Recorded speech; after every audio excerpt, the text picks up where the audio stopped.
Good morning, students. I welcome you all on behalf of Rasa International School. Hope you all are doing well. Today, in your Hindi literature book, Rimjim book, we will do chapter 15, Eki Doki. आज हम आपकी Hindi literature book रिमझिम में पाठ 15 इक्की दोकी करेंगे. Okay students, let's start. दो बहनें थीं, ठीक है. एक का नाम था एक केस वाली और दूसरी का नाम था दोन केस वाली. फर्स्ट जो बहन थी, पहली जो बहन थी, उसका नाम क्या था? एक केस वाली. और जो दूसरी बहन थी उसका नाम था दोन केस वाली. दोनों बहनें अपने अम्मा और अब्बा के साथ एक छोटे से घर में रहती थीं. दोनों बहनें अपने अम्मा मीन्स मम्मी और बाबा मीन्स पापा, दोनों बहनें अपने मम्मी पापा के साथ एक छोटे से घर में रहती थीं. एक केस वाली का एक ही बाल था, इसलिए सब उसे एक की बुलाते थे. एक केस वाली जो थी उसका सिर्फ एक बाल था, इसलिए उसे सब क्या बुलाते थे? एक की. दोन केस वाली बड़ी घमंडी थी. दोन केस वाली बहन जो थी वो बहुत घमंडी थी, बहुत प्राउडी थी. उसके दो बाल थे, इसलिए सब उसे दो की बुलाते थे. दोन केस वाली के दो बाल थे, इसलिए सब उसे दो की बुलाते थे. अम्मा सोचती थी कि दोक्की जैसी सुंदर लड़की तो दुनिया में है ही नहीं. उसकी अम्मा क्या सोचती थी, उसकी मम्मी क्या सोचती थी कि दोक्की जैसी सुंदर लड़की तो पूरी दुनिया में ही नहीं होगी. और बाबा, उनको सोचने की फुर्सत ही कहाँ, काम में जो उलझे रहते थे. लेकिन जो उनके पापा थे उन्हें सोचने की फुर्सत मीन्स समय ही नहीं था उनके पास ये सब सोचने के लिए, क्योंकि वो हमेशा काम में उलझे रहते थे, मतलब काम में बिजी रहते थे. दोक्की हमेशा अपनी बहन पर रौब जमाती रहती. रौब मतलब वो एक की पर बहुत दबदबा जमाती थी, मतलब उससे सारे काम करवाती थी. एक दिन एक की घने जंगल में गई. एक दिन एक की कहाँ गई? घने जंगल में गई. चलते चलते वह घने जंगल के बीच आ पहुंची. अब घने जंगल में चलती गई और कहाँ पहुंच गई? जंगल के बीच में आ पहुंची.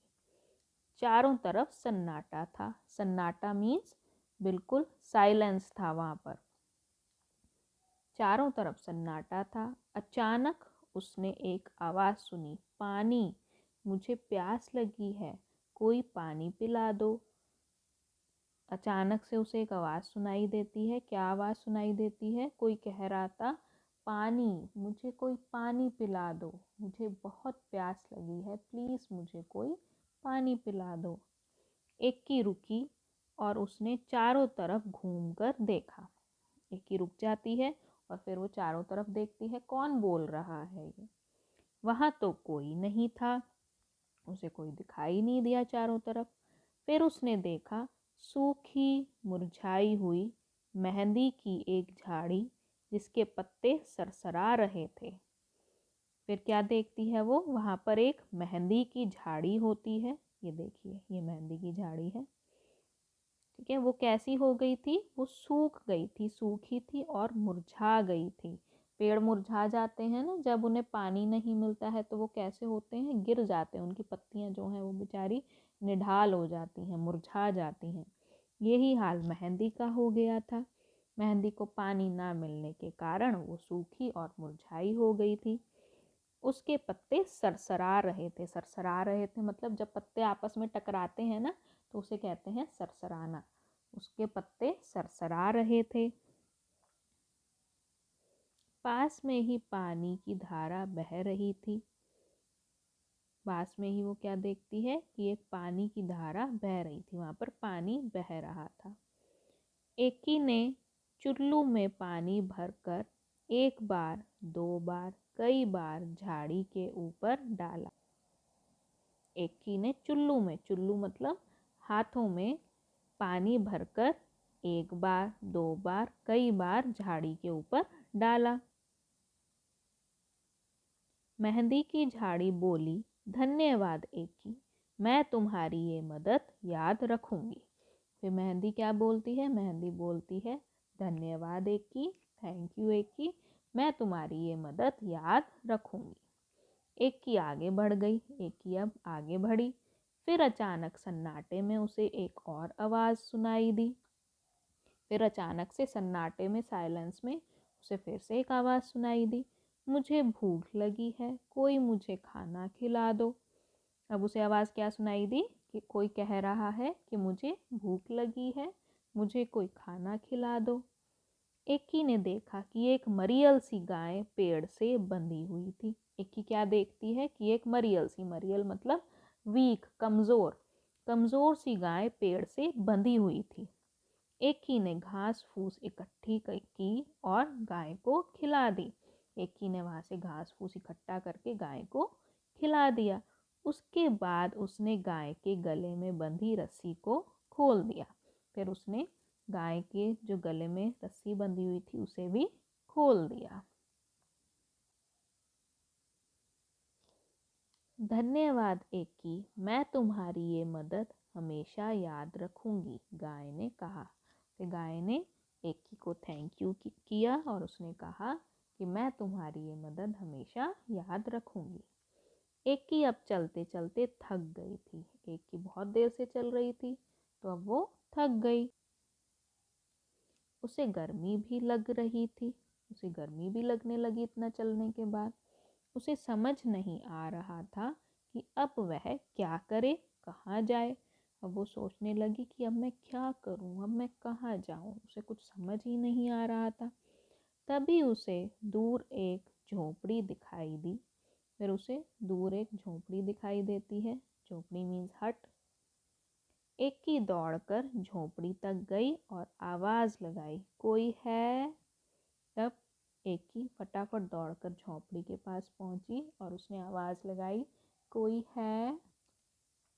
एक बूढ़ी अम्मा ने दरवाज़ा खोला। फिर वहाँ से एक बूढ़ी अम्मा दरवाज़ा खोलती है उस झोपड़ी का।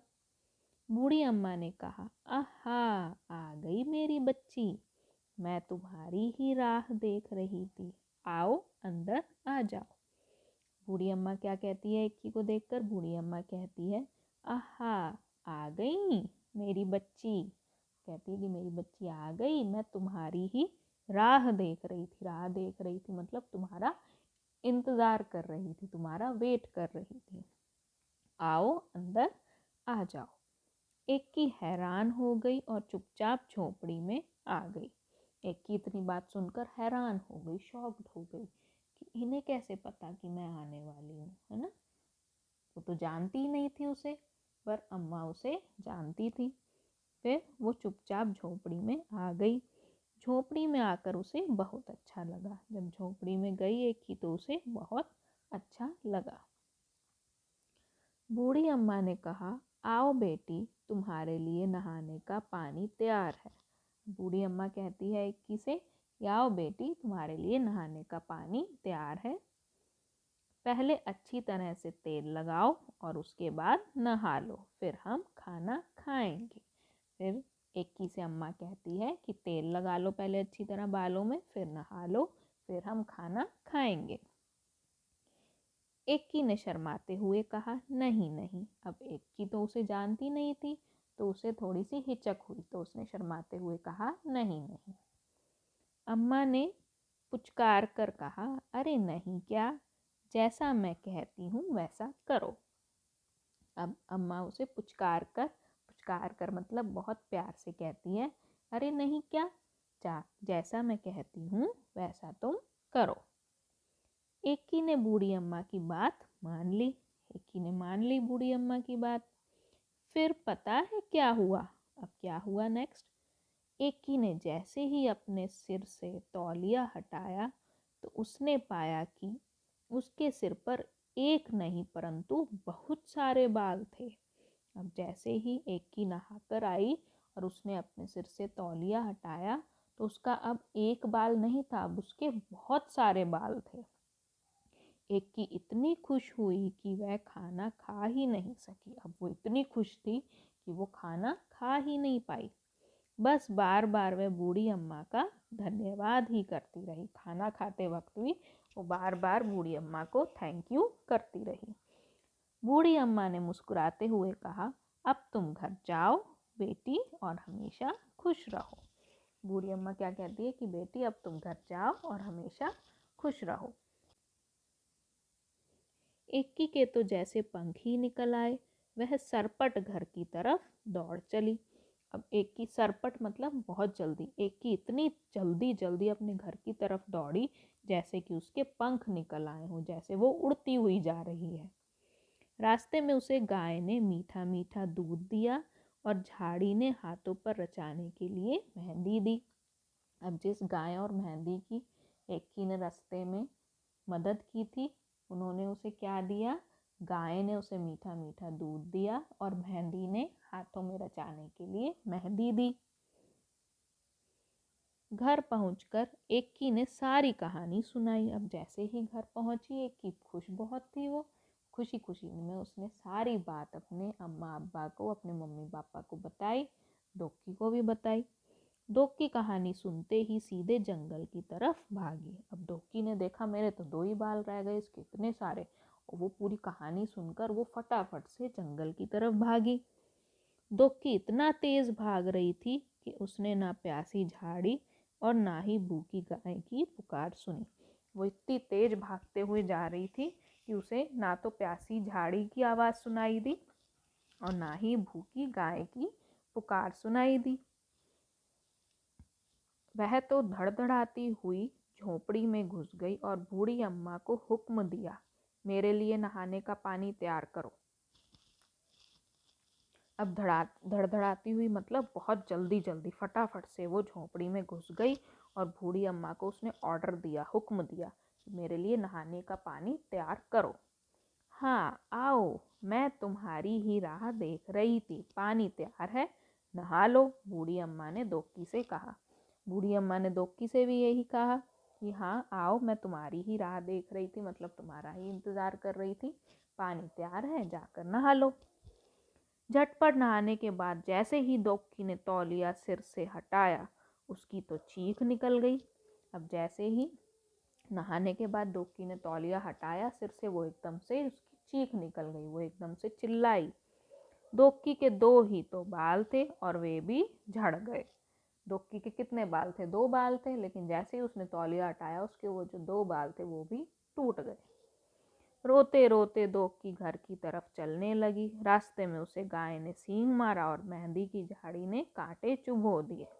अब रोते रोते डोक्की घर की तरफ जाने लगी।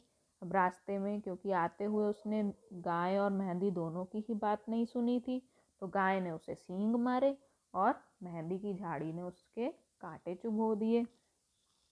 मगर अब डोक्की अपना सबक सीख चुकी थी, लेकिन अब डोक्की को पता चल गया था कि उसने क्या गलती की।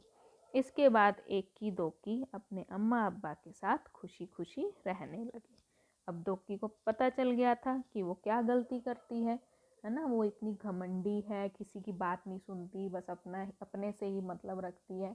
तो अब उन चीज़ों का उसने सुधार किया और एक्की डोक्की अपने अम्मा अब्बा के साथ खुशी खुशी रहने लगे। इंटरेस्टिंग स्टोरी थी ना? मज़ा आया सबको स्टोरी सुनने में, है ना?